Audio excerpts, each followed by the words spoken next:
10 trains a day, so 65,000 tons of iron ore being moved from basically Karuna to now, and that's 3 times the weight of HMS Glorious. So it's a very valuable mine. I mean, it's some of the best iron ore in the world. So you can see why the Germans want it. Yeah. So it's been it was an interesting holiday. Most of it was a holiday. There was a bit of research, but I'm heading back down to London next week to do some more research. And what I'm trying to find there is, I assume that when he was court-martial or was up for court-martial, there must be some documents related to it. And the court-martial documents are in London for that period of time. I want to see if there's anything related to the court-martial. So what are your thoughts on about Guy Doyle Hughes? I think I would say history, unfortunately, unkind to him in some ways. In that the majority of the survivors who came from the water, there wasn't enough to build a firm enough picture. I would say that he was probably a hard captain to get on with it. But he was also a decorated character. You look at his service record, and it is a mixture of very, very positive reports and some very negative ones about his personality. I think, obviously, history remembers him unfavourably because of the Glorious debacle. Yes.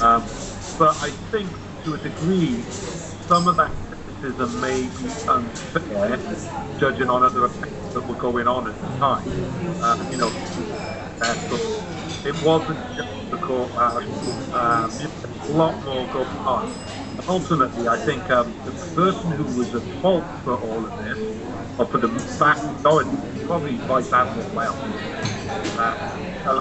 Allowing him to return, and for numerous other reasons. And generally, the Admiralty as well. Glorious is still a good cover. A day or so before, we sent back 50,000 troops across the Norwegian Sea, which just basically destroyed an export. And the Germans found them, but they thought they were empty ships. Their air reconnaissance flew over, and that fleet eventually made it to the UK. Halfway through this mission, Wilhelm Marshall realised the British were evacuating northern Norway, and he went looking for those ships that he had just spotted. If he'd found, we could have lost 50,000 troops, and the Admiralty really didn't want that known for the picture. They were also aware the German ships were at sea. We know that documents, and the fact Vice Admiral Wells wrote about it in his description of Operation Alphabet.